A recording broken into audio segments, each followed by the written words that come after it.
Now there is no hope. In the spring of 2005, the PlayStation 2 was already the best-selling video game console in history, over 100 million units, a cultural institution, but it was missing something. A game with the weight of Greek tragedy, the scale of a Hollywood epic, and the unfiltered rage of a man with nothing to lose. When Santa Monica Studio released God of War in March of 2005, they didn't just create a bestseller, they created a cultural archetype. Kratos, the ghost of Sparta, wasn't a hero in any traditional sense. He was a force of nature, a broken Spartan general bound in chains, doomed to wear the ashes of his murdered family on his skin forever. His motivation wasn't justice, it wasn't glory, it was revenge, burning so hot it consumed everything around it. The gaming industry had never seen anything quite like it. Fast forward to early 2026. The gaming landscape has fundamentally shifted. Prestige storytelling, slow, character-driven and emotionally complex, now dominates the conversations. The Last of Us, Red Dead Redemption 2, Baldur's Gate 3. These are the cultural benchmarks, and sitting comfortably among them is the new Kratos. The quiet, bearded father who whispered, "Boy." Boy, this way, boy. Slow down, boy. But for a decade, a quiet anxiety had settled over a specific segment of the PlayStation community. The original trilogy, God of War, God of War 2, and God of War 3, were stranded, marooned on a hardware the modern world had moved on from, playable only via cloud streaming, with all the input lag and visual compression that entails. For games built on frame-perfect combat, that was not a solution, that was an insult. On February 12, 2026, during a state of play that most observers expected to be a routine hardware announcement, Sony finally provided the answer the community had been waiting for. The original Greek trilogy is being remade, from the grounds up. Not remastered, remade. And today, we're going to look at exactly what that means, the verified timeline, the brutal technical reality of why it took this long, and the return of a voice that defined a generation.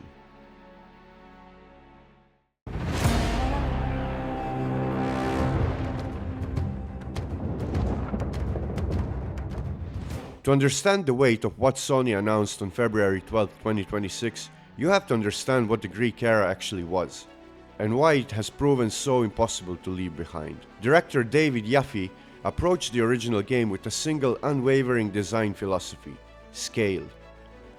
The feeling that you, the player, are profoundly, humiliatingly small, and that Kratos exists to demolish that feeling through sheer mechanical violence.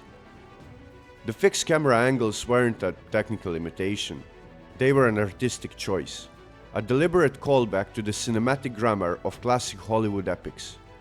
You didn't just fight the Hydra, you experienced it, framed like a painting, its three heads filling the sky above you. God of War 2 elevated this approach to something approaching hubris. The opening sequence, Kratos as the new God of War, destroying roads while an eagle steals his power, is still to this day one of the most ambitious opening hours in the gaming history. It set a narrative and mechanical bar that the team at Santa Monica would spend the next 4 years trying to clear. God of War 3, released in March 2010, was the result of that effort. It remains a technical masterpiece of its hardware generation. The Kratos character model used more polygons than the entire levels in the previous titles. The lighting system was crafted to simulate the fire and the ash of Olympus. The god of death, Hades, a boss fight literally the size of a canyon, was rendered in real time. But here is the critical tension that 2026 Remake is designed to resolve. The Norse-era, God of War 2018 and Ragnarok, represented a philosophical pivot. The over-the-shoulder, single-camera, no-cut style brought intimacy, humanity, weight. Christopher Judge's performance as the older Kratos is one of the great acting achievements in the medium. The writing is extraordinary. And yet, the Greek era had something the Norse era consciously chose to leave behind: pure, mechanically elegant, arcade-style aggression. The combat of the original trilogy was a dance, a rhythm game with consequences. The light and heavy attack combinations, the magic system, the brutal execution animations. These were built on a philosophy of a momentum. You were always moving, always escalating, and always finding the next combo. It was a fundamentally different emotional experience to the Norse games, and the community never forgot it. By late 2025, the demand for return to that specific gameplay loop had become impossible for Sony to ignore. Internal discussions about the Greek trilogy's future, previously confirmed by multiple industry sources as stalled due to technical concerns, were finally reaching a resolution. This brings us to the question every PlayStation fan has been asking since 2015. Why did it take this long? If The Last of Us Part 1 could be rebuilt for PS5, if Demon's Souls could be remade from scratch, why did the Greek trilogy spend over a decade in purgatory? The answer is a single piece of hardware. The PlayStation 3's Cell broadband engine. And to understand why it matters, we need to talk about what it actually was. The Cell processor was Sony and IBM's ambitious attempt to reinvent how game code was written. Rather than a traditional multi-core CPU, the Cell used a central PowerPC core supported by 7 synergistic processing elements, SPEs. Each SPE was a highly specialized mini processor capable of executing specific types of mathematical calculations at extraordinary speed. In theory, it was a supercomputer for the living room. In practice, however, the Cell was a nightmare to develop for, unless you were Santa Monica Studio. Their engineers didn't just write code for Cell, they wrote code that was tuned to the specific behavior of each individual SPE. Every particle in God of War 3, every animation blend, every drop of blood on Kratos' skin. These were hand-optimized for a processor that no longer exists in PlayStation's ecosystem. The PS4, the PS5, and the PS5 Pro all use x86-64 architecture, the same fundamental language as a PC or a Mac. The PS3's Cell architecture is, from the perspective of a modern developer, a dead language. You cannot simply port God of War 3 codebase to PS5 the way you might move a document from one word processor to another. The underlying grammar doesn't translate.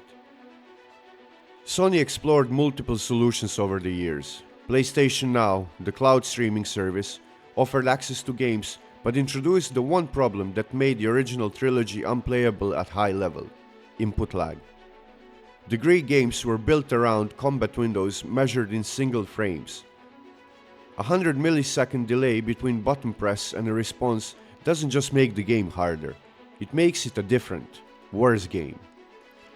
Internal documentation, referenced by multiple credible industry sources through 2024, suggested that Sony's engineers attempted to build a native PS3 emulator specifically for the PlayStation 5. The effort reportedly achieved reasonable results for simpler PS3 titles, but the God of War 3's codebase, with its hand-tuned SPE dependencies and frame-perfect animation system, resisted stable emulation. Sources indicate that reliable 60 frames per second performance was not achievable without fundamental changes to the game's core architecture. That realization, that the original code was a technical dead end, is what finally forced the decision that Sony announced in February 26. To bring the Ghost of Sparta into modern era, you cannot simply emulate the old machine. You have to build the game again, in the modern Ragnarok engine from the foundation up. Every stone, every titan, every line of the code. If the technical side of the remake was a problem of hardware, the emotional side was a problem of identity. Specifically, whose voice is the Ghost of Sparta? In 2018, the world met Christopher Judge's Kratos, and it was, to use a word the industry rarely earns, a revelation. Judge brought a gravity and quiet devastation to the character that transformed Kratos from a symbol of rage into a genuinely tragic figure. The performance won awards. It deserved them. But for a significant portion of the community, the fans who had spent 8 years with the original trilogy, the voice of Kratos was always T.C. Carson. Carson's performance across the Greek era was a different instrument entirely. It was operatic, theatrical, a voice that could fill a throne room or shake a mountain. Zeus! I'm coming for you! It was the sound of a man who had already lost everything, who had weaponized that loss into something terrifying. The question of whether Carson would return for the remake has been debated across forums, comment sections, and social media threads since the very first rumors of the project emerged. Many in the community felt it was non-negotiable. Others argued that recasting Kratos with Judge for the remake would create a unified, consistent franchise identity. On March 31st, 2026, at MegaCon Orlando, the question was finally answered. TC Carson took the stage and confirmed what the original fans had been hoping for. He is back. He is voicing Kratos in the Greek Trilogy remake. But the story of how it happened matters more than the announcement itself. Carson revealed that it was Eric Williams, the director of God of War Ragnarok, who personally reached out to initiate the conversation. Not Sony's PR department, not a casting coordinator. The director of the most recent entry in the franchise personally called TC Carson. That sentence, "They realized they let me go prematurely," is remarkable in its honesty. It's a moment of institutional self-reflection that you almost never see in the games industry, where the mythology of creative decisions tends to be maintained even when those decisions were commercially or artistically wrong. What Sony and Santa Monica are saying by bringing Carson back is that the two versions of Kratos are not the same character at different ages. They are different archetypes. The Norse Kratos is a man who has metabolized his grief. The Greek Kratos is a man consumed by it. These two states of being require different performances, different voices, different emotional instruments. Industry analysts have pointed to this decision as the best practice case study in the legacy of IP management. Rather than forcing the remake to serve the current brand identity, which would have meant casting Judge, Santa Monica is protecting the specific cultural DNA of the trilogy. They are saying explicitly, the Greek era had its own integrity, and we are going to honor it completely. Before we can close the file on the 2026 resurrection of the Greek era, we have to talk about the piece of the puzzle that is most frequently overlooked, and arguably the most strategically interesting. We need to talk about God of War, Sons of Sparta, and what its existence tells us about how Sony is managing this franchise in 2026. Sons of Sparta, released on February 12, 2026, the same day as the trilogy remake announcement, was developed by Megacat Studios. It is a 2D Metroidvania set during Kratos' years in the Spartan army, before the events of the original God of War. It stars a younger Kratos and his brother Deimos. It features TC Carson's narration, and it was, technically speaking, a shadow drop. Meaning it was announced and released simultaneously, with zero pre-release marketing. In the context of a franchise that typically supports its major releases with months of promotional campaigns, this was an extraordinary choice. Shadow drops are high risk, high reward. Without marketing, you're dependent entirely on the strength of the brand and the quality of the product. Sony dropped a God of War game, the first new Greek-era God of War in over a decade, with essentially no warning. It worked. Sons of Sparta debuted in the top 15 of the February 2026 sales charts, an exceptional result for a mid-budget 2D title released without a marketing campaign. The critical reception was similarly strong, with reviewers consistently praising two specific things: the combat system fidelity to the original trilogy's mechanical philosophy, and TC Carson's narration, which many described as a reminder of what the franchise had lost when it pivoted to the Norse setting. The second point is the key one. Because Sons of Sparta wasn't just a game, it was a market test. It answered two questions that Sony needed answered before committing extraordinary resources required to fully remake the three major PlayStation titles. Question 1. Is there a commercial audience for the Greek setting in 2026, separate from the goodwill generated by the Norse games? The sales data answered yes. Question 2. Does TC Carson's voice still carry the weight it did in 2005? Does it feel authentic to a modern audience, or will it feel like a nostalgia for nostalgia's sake? The critical reception answered yes. It carries the weight, and then some. Sons of Sparta was the proof of concept. The trilogy remake is the product. And the decision to launch both on the same day, a 2D market test and a AAA announcement simultaneously, reveals a degree of strategic sophistication in Sony's franchise management that the game's press hasn't given enough credit to. This wasn't a company reacting to fan pressure. This was a company that had been quietly, methodically building towards this moment for years. The emulator research, the engine work in Ragnarok, the outreach to TC Carson, the commission of Sons of Sparta. These were not spontaneous decisions. They were the moves of a franchise holder who understood exactly what they had, exactly why it mattered, and exactly how to bring it back without compromising either the old identity or the new one. The story of God of War is, in many ways, the story of PlayStation brand itself. A constant tension between the impulse to evolve and the weight of what came before. The Norse-era proved that Kratos could grow, could change, could become something quieter and more humane. It proved that a franchise defined by rage could find depth. But the Greek era proved something different. It proved that there is a version of Kratos, young, burning, operatically furious, that occupies a specific space in the medium that nothing else has ever filled. The fixed camera boss fights with their operatic scale, the blades of chaos spinning in the arc of blood and fire. The voice of TC Carson, raw with grief that had been weaponized into something terrible. For 21 years, that version of Kratos has lived only in memory.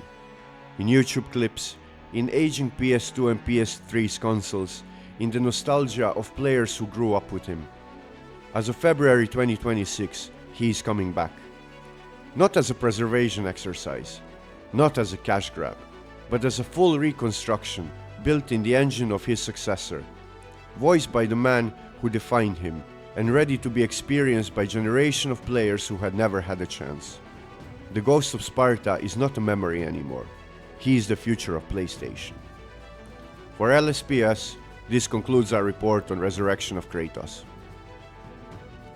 Thanks for watching, and I'll see you in the next one.